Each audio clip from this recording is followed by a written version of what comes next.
Timnas Indonesia dipastikan akan bertemu Timnas Australia di putaran ketiga kualifikasi Piala Dunia 2026 zona Asia. Kepastian itu didapat usai kedua tim tergabung di grup C bersama Jepang, Arab Saudi, Bahrain, dan China.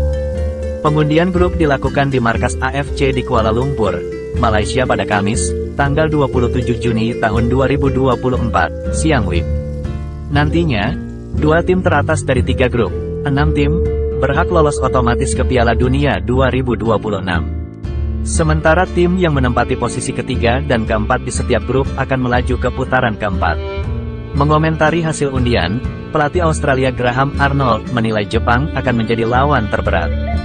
Terakhir kali Socceroos merasakan kemenangan melawan juara Asia 4 kali itu adalah pada tahun 2009. Kendati demikian, Arnold tampaknya tidak tertarik untuk membalas dendam dan mengincar posisi pertama. Pelatih berusia 60 tahun itu mengaku akan mengabaikan Jepang dan fokus untuk mengincar posisi kedua. Ia mengaku akan fokus untuk mengalahkan 4 tim lain yang di atas kertas berada di bawah Australia. Keempat tim tersebut tentu saja adalah Arab Saudi, Bahrain, China, dan Indonesia.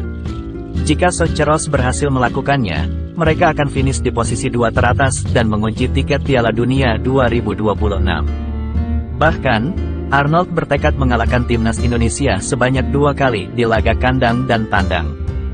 Dengan kata lain, Arnold menganggap tim asuhan Sintayong itu sebagai tim terlemah di grup C.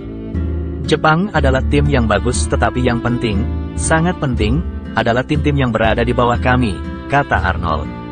Kami mengalahkan Arab Saudi, mengalahkan Bahrain, mengalahkan China, mengalahkan Indonesia 2 kali, dan kami langsung lolos ke Piala Dunia, tambahnya. Australia menelan 2 kekalahan dari Jepang pada laga grup C putaran ketiga kualifikasi Piala Dunia 2022 zona Asia. 2 kekalahan itu memaksa Australia berlaga di putaran keempat usai finish ketiga di bawah Arab Saudi dan Jepang.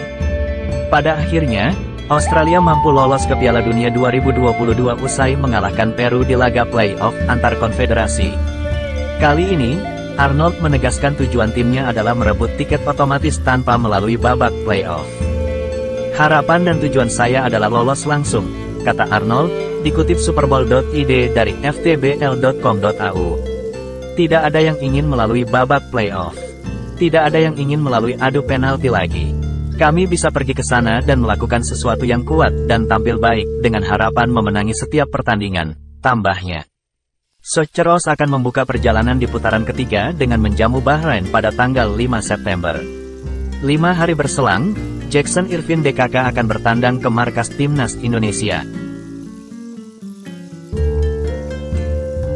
Para pelatih yang berada di grup C pun memberikan tanggapannya. Tercatat ada 3 pelatih tim yang bersuara mengenai keberadaan Timnas Indonesia di grup C. Mereka adalah Hajime Moriyasu pelatih Timnas Jepang, Roberto Mancini pelatih Arab Saudi. Meskipun ketiga negara itu adalah negara langgaran masuk Piala Dunia, namun mereka memberikan pengamatan berbeda kepada Timnas Indonesia.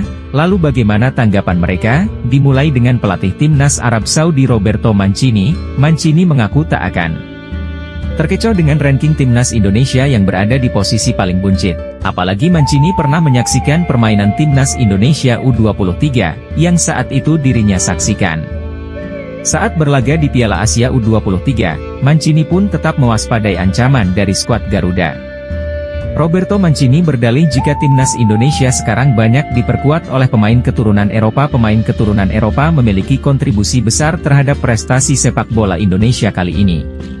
Reaksi pelatih Jepang Hajime Moriyasu yang pernah berhadapan dengan Timnas Indonesia di Piala Asia mengatakan jika dirinya sudah menjadi saksi bagaimana bangkitnya kekuatan Timnas Indonesia. Moriyasu mengatakan jika tak meremehkan lawannya, dan menganggap grup C adalah grup terberat.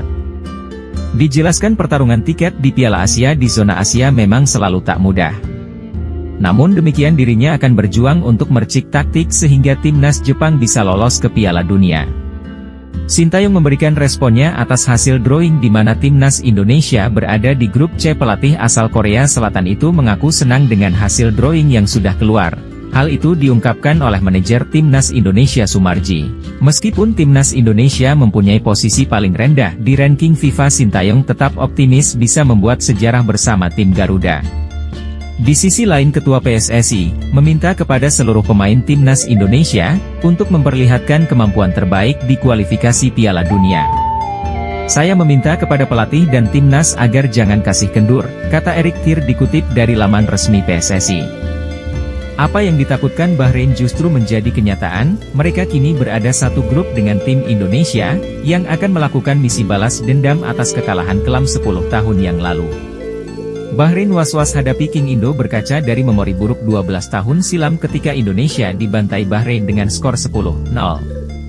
Tentu saja Pak Erick Thohir ingin mengupayakan yang terbaik dan meskipun cara yang dilakukan terbilang frontal, terutama soal naturalisasi, akan tetapi pada akhirnya hasil yang didapat pun sepadan sejauh ini.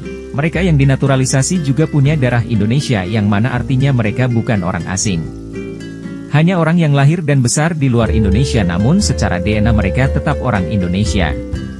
Menurut mantan pelatih Bahrain U23, Timnas Bahrain saat ini wajib memasukkan Timnas Indonesia ke dalam list tim yang berpotensi mengejutkan, pasalnya tim yang sekarang dibentuk dengan skuad mayoritas Eropa, jelas sangat berbeda dari tim yang dihadapi pada 2012 silam. Selain itu perkembangan sepak bola Indonesia juga makin bagus. Di tahap ini semua pertandingan akan berlangsung pada level tertinggi, dan kita juga harus mendapatkan performa terbaik dari semua tim yang ada. Kita memang tidak mengetahui permainan Indonesia dan kita juga tak tahu siapa pemain yang akan dipantau karena semuanya sudah berubah, akan tetapi kita tak akan hanya memantau satu pemain saja karena ini merupakan permainan tim, ucap Samir dilansir dari BFTV. Cina akan menjadi salah satu lawan Timnas Indonesia di babak ketiga kualifikasi Piala Dunia 2026 zona Asia. Media Cina pun meminta timnya mewaspadai skuad Garuda yang semakin kuat dengan datangnya para pemain naturalisasi. Timnas Cina diminta bermain semaksimal mungkin saat melakoni laga tandang melawan Timnas Indonesia. Sebab, 3 poin di laga tersebut akan sangat menentukan nasib mereka untuk menjaga asa lolos ke babak berikutnya. Jika tim nasional sepak bola tidak bisa mengalahkan Indonesia di kandang sendiri, maka akan sangat sulit untuk melaju ke babak selanjutnya sebagai peringkat keempat grup, tulis 163 dalam laporannya. Tim Indonesia sudah mempunyai banyak pemain naturalisasi yang bisa membantu, dan kekuatan mereka secara keseluruhan tidak bisa dianggap remeh, lanjut mereka. Seandainya tim Indonesia belum pernah dinaturalisasi, timnas kita bisa dengan mudah mencetak poin di kandang sendiri, sambung media tersebut. Lebih lanjut, media tersebut berharap para pemain Cina mampu menunjukkan semangat juang yang tinggi menghadapi timnas Indonesia yang berisikan banyak pemain naturalisasi.